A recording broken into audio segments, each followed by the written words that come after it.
They say you're quiet. They say you're awkward. They say you're hard to read because you don't light up when someone asks how the weather is or what you did last weekend, or repeats the same empty phrases everyone else recycles to feel social. In a world that rewards constant noise, small talk is treated like a social currency, and when you refuse to trade in it, you're labeled as distant, rude, or even arrogant. But here's the part most people miss. Avoiding small talk isn't a flaw. It's a signal that your mind doesn't run on shallow loops, a signal that you don't connect through noise, but through meaning. Small talk is designed to keep things safe. It avoids truth. It avoids risk. It avoids depth. And people who crave deep conversations feel this instinctively. They don't hate people. They hate pretending. They hate compressing their thoughts into bite-sized, socially acceptable nothingness. Their silence isn't emptiness. It's restraint. It's discernment. They're listening for something real. And when it doesn't appear, they step back instead of stepping down. There's a quiet intelligence in that choice. Because depth requires energy. It requires presence. It requires vulnerability. And not everyone deserves access to that part of you. The ones who judge you for avoiding small talk usually mistake loudness for confidence and familiarity for connection. But you know the difference. You can sit in a room full of people and feel alone,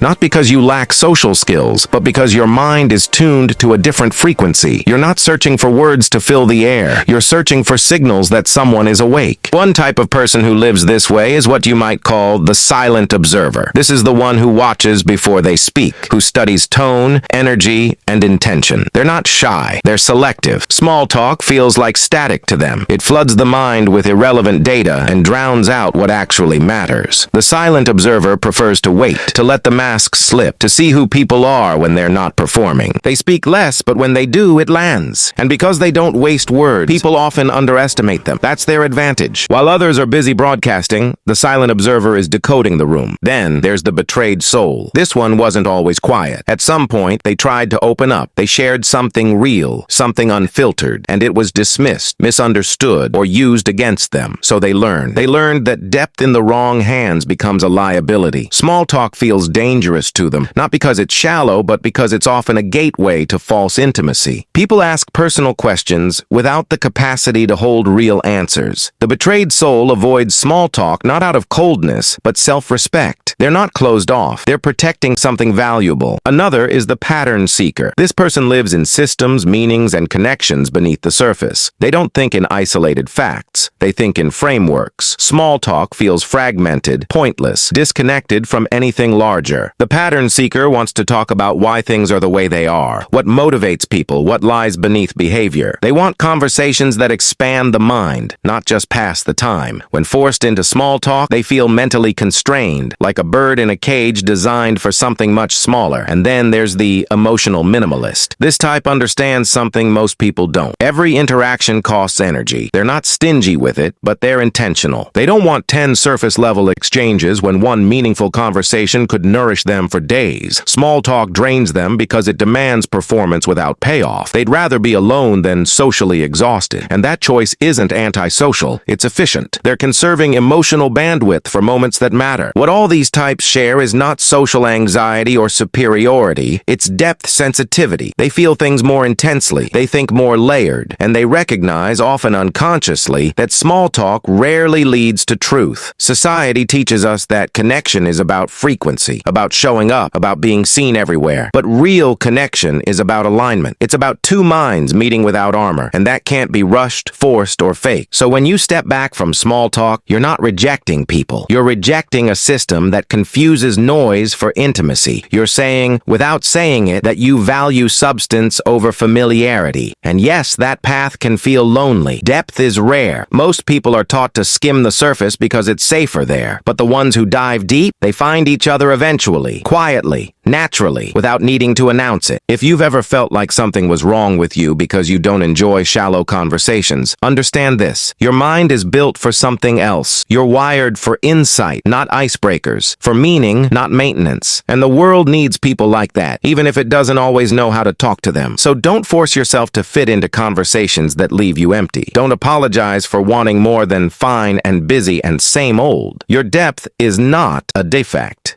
It's a filter, and the right conversations with the right people will feel less like effort and more like coming home. So, which of these types feels closest to you, or maybe a little bit of all of them? I'd love to hear your thoughts. If this made you think different, hit subscribe.